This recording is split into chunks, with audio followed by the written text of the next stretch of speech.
Hello and welcome to How to Write and Self-Publish Your Breakthrough Business Book. I am your presenter today, Susan Sparks. I'm a book coach, a four-time author. Two of those were Amazon bestsellers, and a ghostwriter for entrepreneurial authors. I've done writing in various capacities throughout my entire career for newspaper, Navy Public Affairs, as a freelance writer, and the past 8 years as a writing coach and book coach for entrepreneurs. Various titles for everyone on subjects of how to get into college, chiropractic, health, healing, wellness, marriage and relationships, sales techniques, and more. And just a few of those books are on the right, and 3 of my titles are there on the left. But that's enough about me. Right now, I want to say congratulations to you. Thanks for being here and keeping that commitment that you're going to take the time to find out what's involved so that you can write your own breakthrough business book. So I know it's tempting to multitask and keep checking your phone and maybe some email in the background, but I just encourage you to turn that off for right now and just focus on this, because I'm going to be giving you a lot of material. We're going to cover it quickly, and then certainly give you an opportunity to find out how to work with me or go further if you'd like. So let's dive in what we're going to learn today. So first, this presentation is for you if you know you should have a book, but you don't know where to start, or you don't know all the ins and outs to self-publishing. You may not like writing, or you just don't have the time to write. So you are in the right place today. We're going to cover why self-publishing is your best option, how to use a book to increase your business, and it is not selling them one at a time, and the things that you must do before you write that first word. So why write a book, and specifically why write a business book? Well, the word author commands a lot of respect, and rightfully so, because those people that actually do get it done have done more than lots of other people in their field. So there's lots of realtors, for instance, lots of chiropractors, lots of financial planners, but not every one of them goes to the trouble to write a book. And so when you do so, that sets you above your competition. It establishes you as an expert in your field, and it opens the door to lots of other opportunities. Increased media coverage, speaking events. It can expand your network. A book is your silent salesman. It's always out there extending your reach in places that you may not be able to go personally. And today we're going to talk specifically about printed books and their advantage over ebooks. You know, people don't throw books away. We value them in our society. So even if they don't keep that particular book, they may pass it on or carefully donate it to the library or to a book sale. And so again, that book can go on and extend your reach. A book is a constant reminder of you. Sitting on their bookshelf, they see your name, they see your subject title. People will visit their office, whoever has your book, and they see your name up on the bookshelf, and that elevates your status just as much. You don't get that with an ebook. I know if you're like me, you've probably downloaded several, you read a couple pages, and then you get busy with something else, and pretty soon you've forgotten all about it. That doesn't happen with a physical book. We just value it over, and it carries more weight. Even when you look online and an ebook is 99 cents, but the print version is $7.99, we know we just put more value on a printed book. A book also has what Dan Kennedy calls the thump factor. It has an impressive impact. So if you're sitting down with a prospect and you end your meeting by sliding a signed copy of your book across the table, or you mail it to them afterwards as a thank you gift, it really does have a wow factor. One example is I subscribe to Beachbody, so I can download and stream any of their workouts on my computer or the TV. But what makes people really excited when they purchase something from them is they send you physical stuff, whether it's a book to track your progress or explain the exercises more. There's just something about that value and that we're willing to pay more to get those physical things in the mail. and your book would be no exception. Now, one of the biggest misconceptions is self-publishing. People seem to think that equates to do it yourself, which means it must not cost me anything. I can do it on the cheap. Well, I would remind you that this is still going to be a representative of you, and therefore it needs to be professionally polished as possible, which means there will be some investment on your part in the various stages, and I'll go through those with you today. But let's talk about why it is important to self-publish. First of all, let's talk about the ins and outs of traditional publishing. Traditional publishing is highly competitive and extremely time-consuming, not to mention sometimes very discouraging.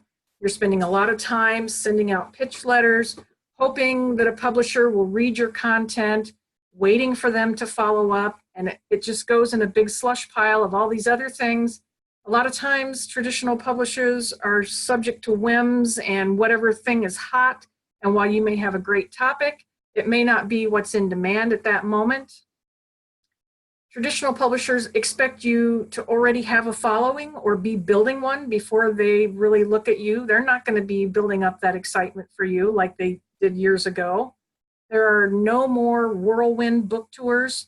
They're planning on you to build on that following and make your own schedule and get out and promote your book as best you can. And the downside is they also have total control over the content and the release date. So once you work through a publisher and they buy the rights to your book, that means you have to ask them for permission to use your own material. So for instance, you want to pull out 2 chapters and make that into a class or do something else with it. You don't have the power to do that because they own it. So you need to be sure, if you do ever enter into an agreement with a traditional publisher, is have clear understanding what your rights are. And the other thing is the release date. So you may be in a hurry and you get all these steps done just as they ask, only to find out that they say, well, we're going to wait and release this next year at Christmas time or at the end of school or whatever date that they kind of project out, because you're not the only pony in their show. So all of this, plus you're still doing most of the work, but they get most of the money. So why self-publish? Well, first, it's a quicker timeline. You don't have to wait years to get your information out. It is cost effective, although again, I caution you, it doesn't mean it's free or can be cheaply done. You are in complete control. You know, you get to decide, are you printing 100 copies? Do you want to print 100 more? That is your content to do whatever you want with, and you own all the rights to your work. And just like traditional publishing, you're doing most of the work. So some cons are it could lack professionalism. And you see at times, you've probably downloaded a book to find out that it was written very poorly, or they just kind of wrote it, formatted it real quick, threw it up there, and there was no proofreading even. So that really discounts the credibility of the author. A lot of times they try to cut corners. And again, with self-publishing, it's all up to you to promote. But I'm going to give you some ways that you can really leverage that book in ways that you might not have thought of. So writing the book and self-publishing, most of us do this in a linear way. That's what we learned in school. You start from the beginning. But I'm going to kind of mix it up a little bit because it's not the quickest way or the most effective way to get this done. So here are the steps we're going to walk through. First is preparation. So that's your marketing plan, what you're going to be using the book for. Next is promote it. You're going to promote it before you write that first word, and I'll tell you why that's important. Then you're going to get into the actual production of it or writing it. Then you're going to polish it. It's a crucial step that you should not miss. Finally, we'll hit the publish button and you will have a book. All right? So let's just dive in with the cornerstone of the entire process, which is planning.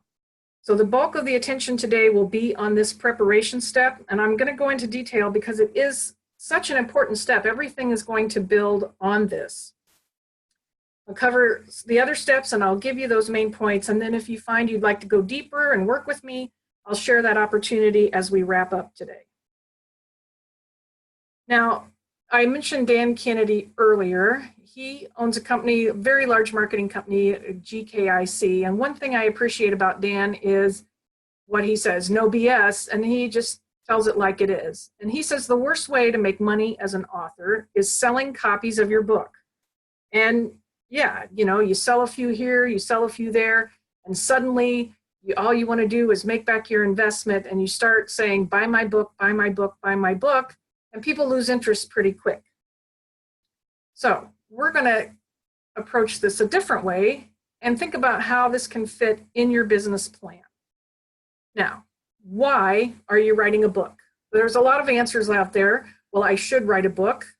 That's one I hear a lot, but they don't know what that entails. Or it's a dream of mine, or I have a story to share. But really, there needs to be a better reason. So define why. Is it to get speaking engagements? Is it to be used as a networking tool? Are you going to sell a product or teach them how to use the product they purchased from you, introduce your services, educate customers, or create publicity and media interest?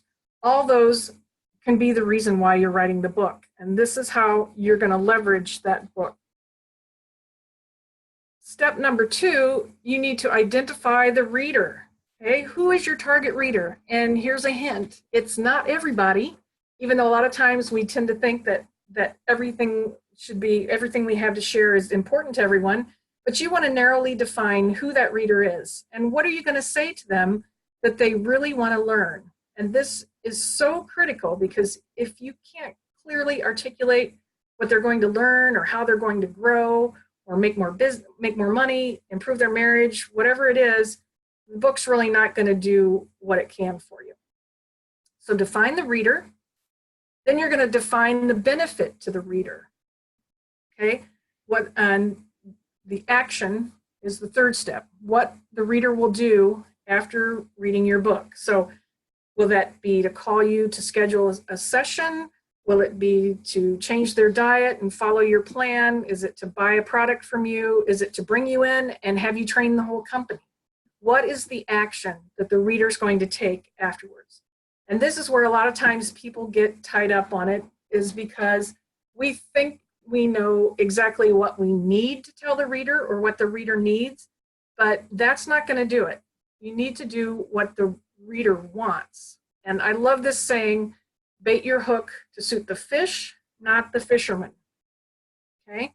Say, for instance, you know that people need to manage their anger in order to have a better relationship.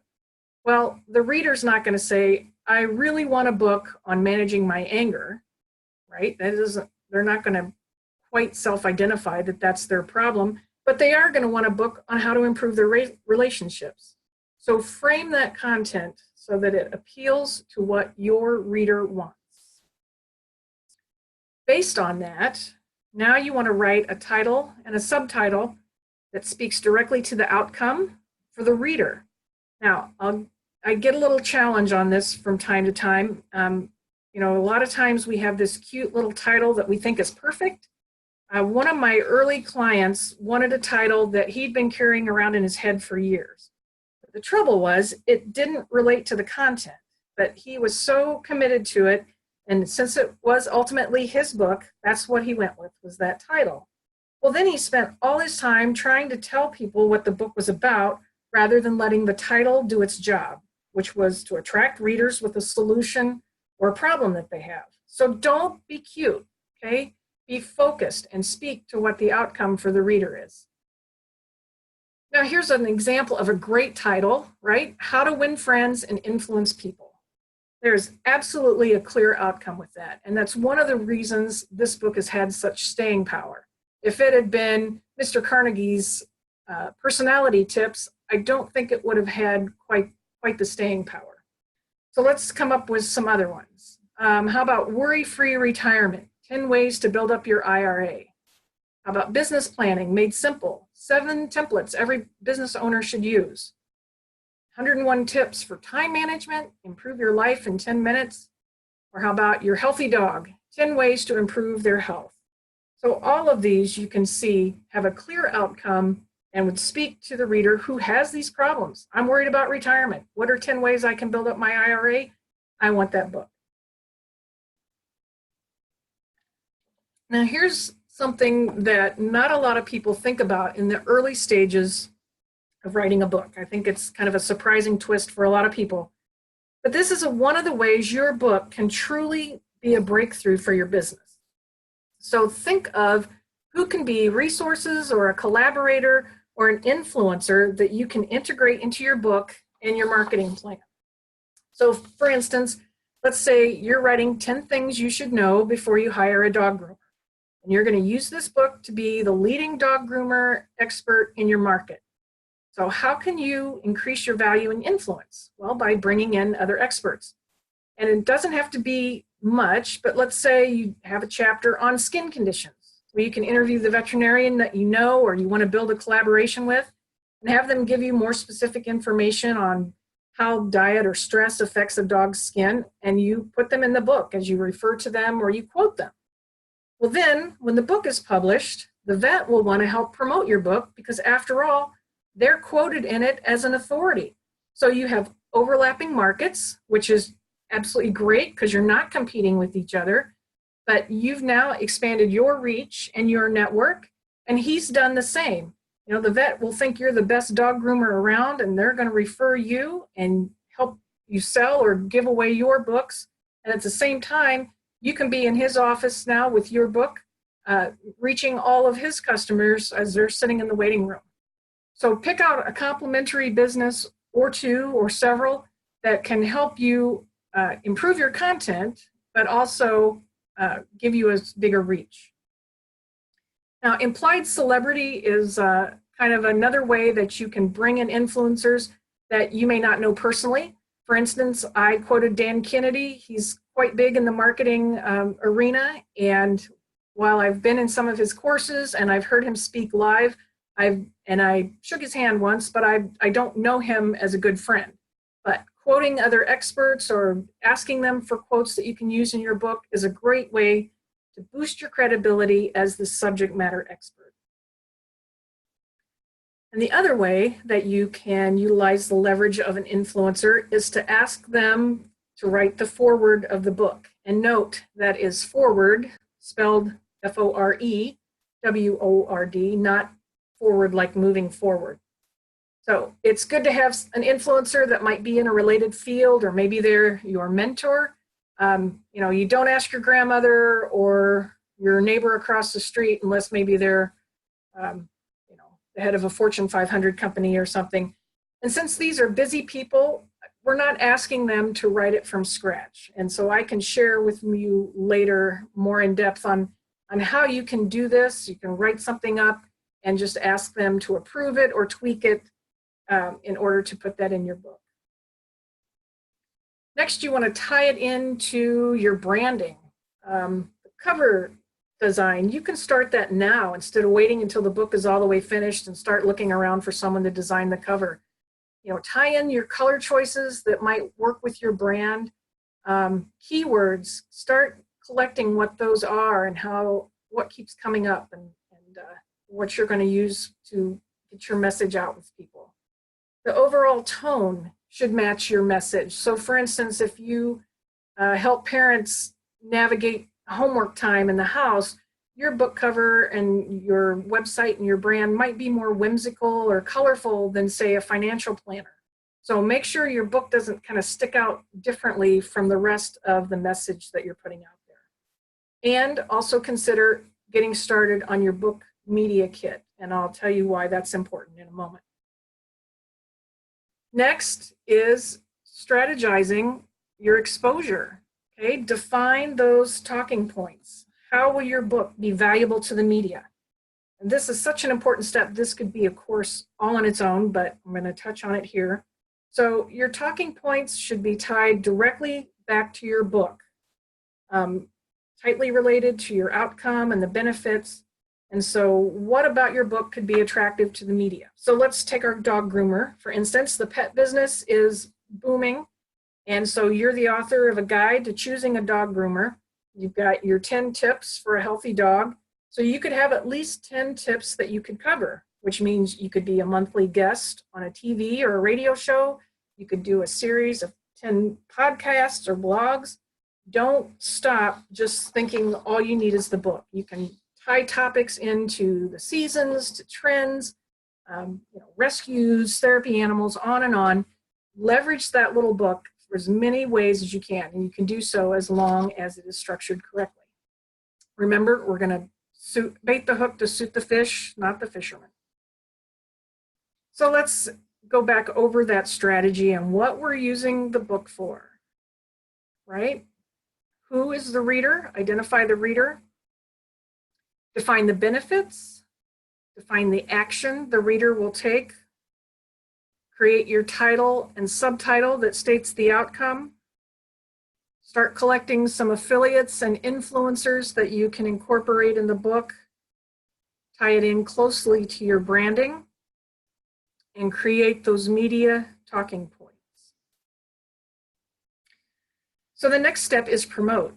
And I know you're saying, wait a minute, I haven't written anything yet. But that's the beauty of this system, because this is the low-cost way to test the waters to see if you're even on the right track. So blog about your upcoming book, do guest podcasts, write up your media kit, start mentioning your book at networking events, or do Facebook live feeds where you talk about it. Start generating that excitement, okay? Many programs and print magazines especially will do segments way ahead in advance. So for instance, some print magazines choose their editorial content up to a year ahead of time. So you could still be promoting this book before you've even got it finished and be interviewed about your upcoming book and why you're an expert. So don't wait until you have something solid in your hand. Get started. This creates a reason for people to follow you. They want to know your progress. And as a side little benefit, it keeps you accountable that you're going to actually get that book finished. And here's what's priceless about it, is that it gives you time to readjust your content based on new feedback. So you'll get a clearer idea of what your prospects and your readers and your listeners really want to know about the topic.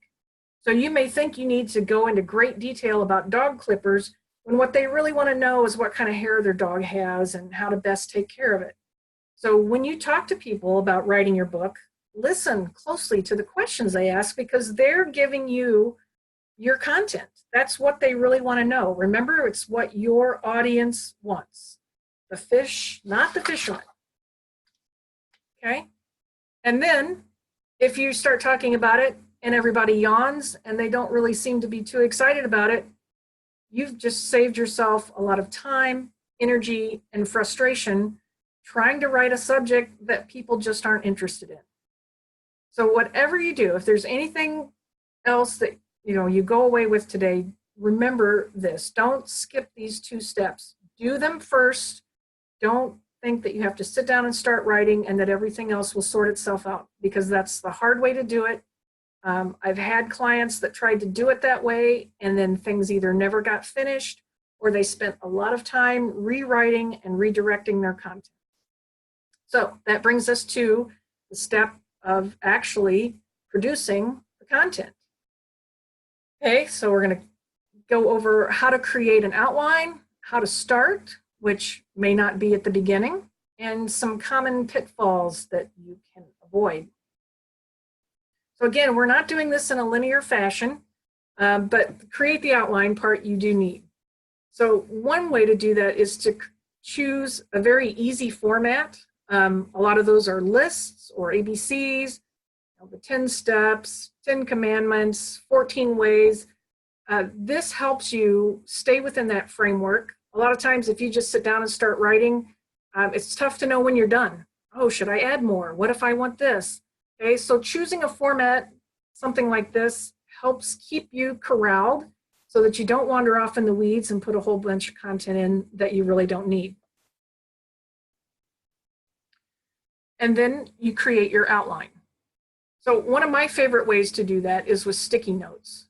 And just get you 2 or 3 pads, write down every major talking point, every benefit that you defined and the outcomes that you promised, put them all out there and then start playing with the arrangement so that they flow logically. Now, you may have these other great little ideas that kind of percolate to the surface. Write them down, set them aside, put them in your next book folder because you want to stay narrow on what you're offering here today. So everything needs to point to the benefits that you defined and the outcome you promised. And if it doesn't relate, be ruthless, cut it out, save it for another time because you don't want to confuse your reader. Make chapter titles from search words. If you've been online kind of looking for what people are searching for and how that relates to your business, make those your chapter titles, or words that make people want to buy or act now. And then you also want to include a call to action for the reader. And this is what's important. So is that, again, is it to hire you to come in and train their entire workforce?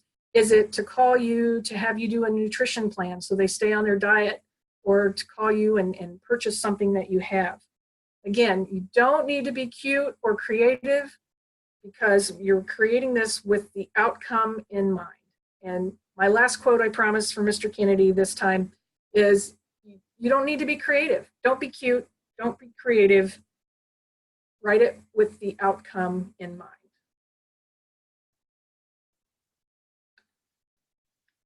Now, we all learned in school, you start in the middle, you have a great opening line, you do the body, and then you wrap it up with a cool ending. But a lot of people get very stuck looking at a blank piece of paper. We don't know where to start. And if you are going to write, I'll just share this little tidbit with you. The American Association of Publishers found that the average author will spend 200 hours writing their book. And the reason it takes so long is because of self-editing. We stop after a couple sentences and we go back and we want to smooth it over. We are especially critical of our own material, and we want to make sure that everything sounds right. And I get it. It's a very difficult habit to break, but it does so much to add to your writing time. You feel like you don't make progress. Gee, I sat here for an hour and I've only got 3 paragraphs. Okay, so you need to train yourself to avoid doing that. So either get a timer and just write in 20-minute bursts or whatever. Catch yourself if you're going back over it to self-correct. And by all means, just expect the first draft to be lousy. You're not going to show this to anyone. You're going to go back over and work on it, or you're going to have an editor help you with it. And don't get hung up trying to fiddle with a catchy beginning because you're going to waste a lot of time on that. Write the meat of that. The idea is to get this out of your head and onto paper. So just write it quickly. Trust yourself because we're not done yet. Okay? So avoid the traps of working without a strategy, meaning I'll just wing it and kind of figure out as I go along, or wandering outside your outline or the talking points. Okay, stay committed to what you decided those benefits and the outcome are. Don't fiddle with trying to be creative in the beginning, and stop self-correcting as you go.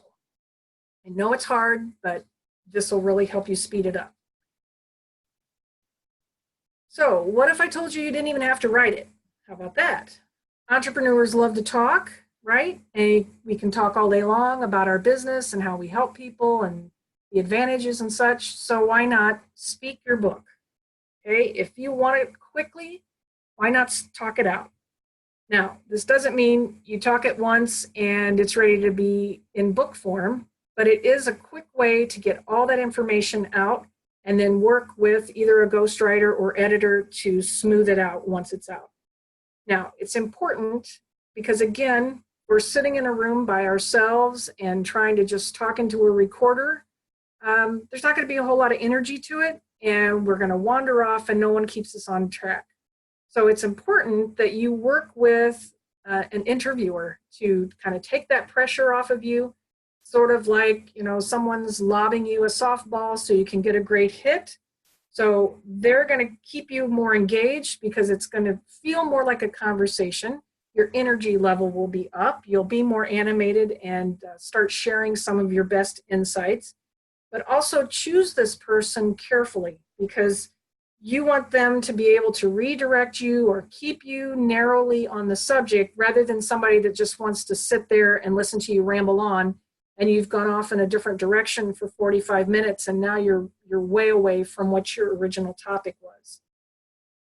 So I'm going to also put this in right here is a lot of times we want to share our story, and the prevailing wisdom is that stories sell. People want to know, they want to know a connection with you and why they should do business with you. But we've become kind of a society of oversharers, right? Everything from what we had to breakfast or who we're mad at. So, there's a fine line here. And in a business book, we're not airing all our dirty laundry, but we strategically share stories that make that connection. It gets us, closer to whatever the pain or the solution that your reader is looking for. If you want to do a long laundry list of every terrible thing that happened in your life, that's an autobiography or a memoir, but it's not a book that's going to increase your business. So maybe our dog groomer expert, maybe they had a pet as a child that was seriously ill because it wasn't groomed properly or something. So stories that speak to the topic that you're talking to. So I call it polishing the stone when people go over and over and over, well, I need to share my story. I need to share all these terrible things that happened. Well, we don't. We only need to share one or two things that relates to how the reader can take that story, apply it to their lives, and get the outcome that you've promised. So having that person interview you, keep them very focused on keeping you on topic. This also helps keep you accountable in doing that. And again, you can get this content out of your head and onto paper. You can do it in as little as a day. Block out the time, get that outline, get those questions going. And another way to do it too, remember, all those questions that people had asked about what you're writing your book about, incorporate those in there. There are transcription services and ghostwriters that I can certainly hook you up with to help smooth this out, because your next step is to polish the material. So this is a step that a lot of do-it-yourself authors skimp on, and then it comes back to bite them. If you've ever downloaded a 99-cent ebook and started reading it, and it's like really poorly written, lots of errors, misspellings, grammar, the whole bit, suddenly the author's credibility is worse than if they had never written a book. So it's important that you polish this up. Again, this is representing you. So you wouldn't send out a salesperson who has a dirty shirt and maybe a rip in their pants, right? You want somebody that's polished, professional looking, and you want your book to be the same way. So there's two different types of editing. There's developmental editing. This is someone that reads through to make sure that the content is all on topic, everything's arranged logically, it's all explained clearly. It's not like you left a big gap in a step or something that you started to talk about, but you really didn't finish the thought. It makes the voice consistent, whether it's active or passive type voice, as opposed to a copy editor or a line editor who goes through and looks more closely for the grammar, the punctuation, the spelling, and especially consistency. So things like if you spelled out a word one place and then you use the abbreviation somewhere else and then you use the spelled out word again, type of thing, having a consistent style, things that are capitalized. If you spelled out numerals versus using the numbers, that's what a copy editor will help do for it. Now, I would caution you, a lot of times people are saying, oh, I had a friend who's real good at English. Do that for me. Or I had my mother-in-law who is a retired English teacher. Do it for me. And I won't slam English teachers. I love them. I had 3 great ones in school that I really loved, but they're not really tuned to persuasive marketing copywriting. So you want someone that knows what you're trying to accomplish with your message and how to move the reader along to get them to action. Now, an English teacher might be a great final proofreader, and that is that person that's going to go through and actually put their eyes on the page. Please, please, please, whatever you do, Do not trust a software program to catch these kind of things, what I call correct misspellings. For instance, you have a correct word, but it is the wrong one in a sentence. There are a lot of things that automated software does catch, but you actually do not ever skimp on having it. All it takes is one or two typos, and suddenly that's what everybody points out. Oh, did you know you missed a word on page 3? Oh, great. So the other 75 pages, you didn't really pay attention to. So it's really critical. And again, this is a step you shouldn't skip. Another term that you might be new to you in the world of publishing is called interior design. And this is not somebody coming in to rearrange your living room. This is the actual layout and formatting of the book itself. So choosing the size, how to make it visually appealing and readability. So nobody likes to open a book and see solid blocks of text, just page after page after page. We're tired before we even read it. So a good interior design is important. That includes selecting fonts, and there's a little bit of science to that where it's not all the same font. You can mix 2 or 3, usually not more than that, and the different styles, whether they're serif or sans serif fonts. If you're using charts or photos, that type of thing, any kind of artwork inside the book, grayscale is less expensive for you printing wise versus trying to use color illustrations. But again, that's up to you. You may be an interior decorator and color photos are the way to go.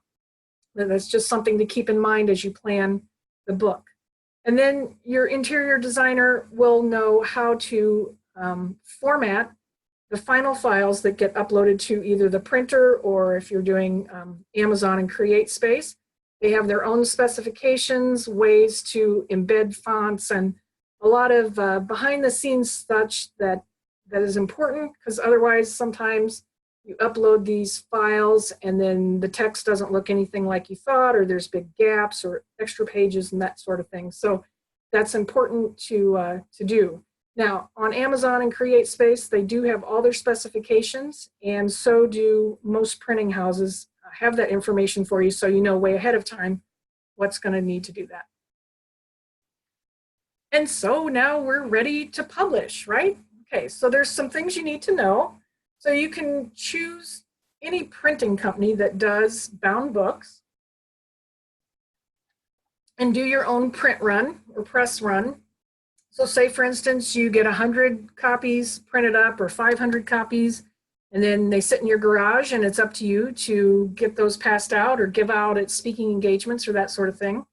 Or you can do what's called print on demand. And probably the best known one is CreateSpace, which is a sister company to Amazon. People go on Amazon, they look at your book, they decide they want to buy one. They hit the purchase button, CreateSpace prints one up and mails it out. Now you can still sell on Amazon with your printed book that you had a printer do. What happens though is you are now identified as a third-party seller, and someone purchases the book on Amazon, Amazon sends you an email, and it's up to you to hurry up and packages it up and get it sent out. So that is part of the problem of the process, is to set up that account with Amazon. And as an author, you can also set up your own author page, which is just another great way for people to find you. The ISBN is the barcode on the back of your book. And if you don't plan on trying to do any retail sales, you don't necessarily have to purchase an ISBN number. But if you want to try to sell it, or a lot of people do just so that it's searchable in different distributor databases, I would recommend that you go through myidentifiers.com. Be cautious if you find other places that wants to sell you, say, a bundle of 10 or so, because really they only come through Bowker. And so other second-party, third-party sellers may still have their name on your publishing entity because of the ISBN number. So go straight to the source, go through myidentifiers.com and purchase your ISBN. I'll tell you here too, if you do, say for instance, you do a print book and then you decide to do the same book in an ebook and an audiobook, you're going to need 3 ISBNs. They're each their own unique identification number. So it's important to add that to your budget if that's what your plan is. Copyright confuses a lot of people, and so the general thinking and agreement is your work is copyrighted when you create it. However, there are times when it's tough to prove that that is indeed your original work, so you want to take that extra step and register it in the Copyright Office. You can do so, and again, that's another fee. You can get information on the Bowker website on how to do that, as well as the Library of Congress control number. This is only if you want to get your book into the library system, and they have the Library of Congress itself has all that information for you on their website on how to go through those steps and get that done for you. Okay. We are right on time. I know I've thrown a lot of information at you today, and I went through it very quickly. Don't worry, I will be sharing a replay with you in case you need to go back through and you want to know more about what we talked about today. I'm just going to review what we went through, the steps. So first is that preparation, the critical planning step that you're going to build everything else on, your marketing plan, what the book is for and how you're going to use it. Then the promoting part, how you're going to start spreading the word and use the feedback as you spread the word to help you write what readers really want. And it's going to save you that time of backtracking and rewriting. The actual production process or writing, whether you write or speak, this is not doing it perfect the first time. You just want to get all that material down, because when you do the next step, which is the polish, you're going to go back through, do some heavy editing, make sure that everything makes sense, it's laid out the way you want, and it's great content. And then finally, you'll be ready to publish. And this system gets you there faster than ever before. I'll tell you, when I started doing books for people, it took us a lot longer. And once I changed this system around and did these 2 steps first, the rest of this went so fast. It was really great. So I want to encourage you. I know it can seem daunting. You know, I think I want a book, but it's a lot of work and I don't know. You can do it. I've given you the steps. It can happen, and if you really focus on the outcome that you're working for, it gives you direction so that you really don't waste a lot of time. You know, think about what you want that to do. Do you want to build your business? Do you want to expand your influence? You just want to help others. You know, you can do this. So kind of think about the possibility of seeing your name on the cover of a book and what that would mean to you and mean for growing your business. Okay, so are you ready to go? I think you are. I've given you a lot of information, but let's go over what your next step can be so that you didn't just sit here for an hour and now you don't know what to do. So start with that marketing plan and promotional strategy. What's that book going to be used for? What? Define the why, define the who, define the benefits, and define the action. If you can do that, you've got a great framework already to get started on your book. You know, I met someone at an author fair, and he was there with his book, and he had self-published, but he had said he had worked on it for 7 years. And that's way too long for anybody. So he was more proud of the fact that he got it finished after 7 years, and it is an accomplishment, but wow, isn't that a long time to have it on your mind, to struggle with it, and just, you know, he didn't have a clear outcome. He just sort of had a general idea that he wanted to write a book. So please do this work, and it will help you define what your direction is. And so that will be used to create your outline, and then get busy getting that content together, whether you write it or speak it. And then don't skip the steps of editing and having it formatted, and then you'll be ready to publish. So I know I promised you earlier I'd give you some information on how to work with me further if you'd like to do that. So starting May 22nd, I am going to have a 5-week breakthrough business book program, and I'll walk you through all the steps. So how to set up your self-publishing, how to work that marketing plan and the things that need to go into that, the promotional strategy, how to create your outline, how to get it written quickly, and then the critical steps of editing and formatting so it looks as absolutely professional as possible, and then helping you through that final step of publishing. So there's going to be a link here in the chat box. Hopefully everybody can see it. Oh, it says after registering. Actually, I'm going to have my assistant put that link in the chat box for you for everyone. And let's just talk about what the program entails. So it'll be 5 modules. There'll be live online trainings just like this beginning May 22nd. If you can't make Tuesdays, don't worry because I will have replays of everything.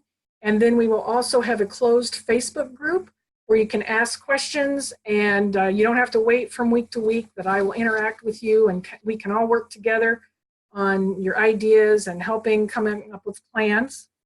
And I have some bonuses too that I want to offer you for doing that. And if you just hold tight real quick, I'm going to type that into the chat box for you right now, where you can sign up and find out more.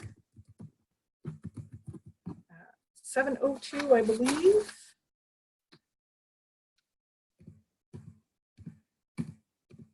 Okay, the link is now in the chat box. Disregard the thing about the Zoom meeting because you've already done that. So when I work with someone individually and we write their entire book, I've written it, I've edited it, helped them format it and self-publish. It's thousands of dollars. And so I know that that's a big investment for a lot of people, and I know a lot of people want to do it themselves and have hands-on. So I'm offering this course. Normally it's $19.97, but I'm going to give early bird pricing until the 20th of May for just $9.97. And that is me with you, walking you through the process so that you can get this done. So think again, do you want it to take 7 years? Do you want to be working on something that you constantly kind of pulled away from your family in the evenings because you've got to write 2 pages and then you second guess your material and you get a book finished only to find out that people aren't that excited about it? Or would you like to really get to the finish line with a book that you're clear on the content, the strategy, and the book's purpose?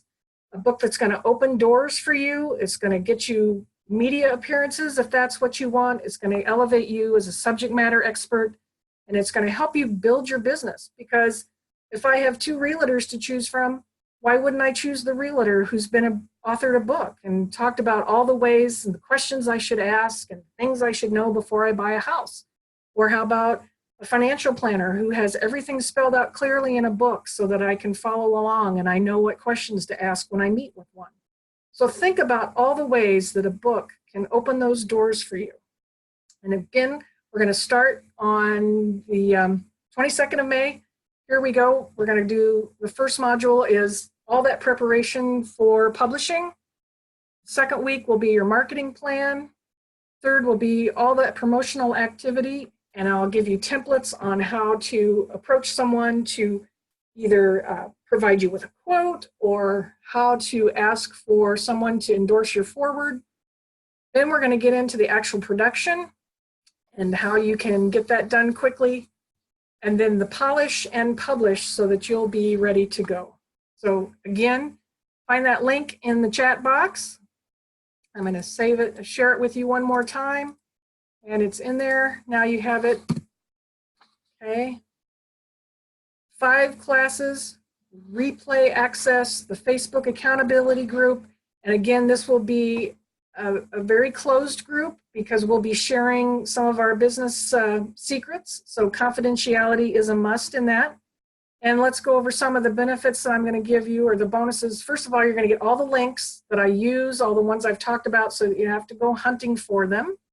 You'll get all my templates, including the book media kit to get out and start promoting your book to newspapers, podcasters, TV, whatever, and a step-by-step plan to walk you through this entire process so that you don't suddenly have this surprise of something that you missed way back in the beginning steps. One of the bonuses will be my personal branding guide. So this will keep your content consistent regardless of what social media platform you use, whether you're doing things in print, in person. You don't have to keep reinventing the wheel every time you want to create a product or a post. It kind of keeps everything cohesive and gives you that great look. And if you register by the 20th, then you will also receive a private strategy call with me. We will really nail down the direction for your book and how that's going to go. So that's quite a bit. I know it's a big investment, but remember, it's important because you want to play big. You want to grow your business. And this is a quote that I got from Suzanne Evans' book, Don't Miss Deadlines You Set for Yourself. It's so important that, I know as entrepreneurs, we get busy and we get other people's projects and we want to do well for them, and rightfully so, but then we put our own thing on the back burner. So don't wait 7 years messing around trying to write a book, or even wait a year. We can get you published by fall. Can you imagine that? You'd be walking around before school starts with a book in your hands. So I hope you'll join me. Again, use that link in the chat box to register. And I really appreciate your time today. Thank you for being on and being prompt. And I hope to see you on the 22nd in the classroom.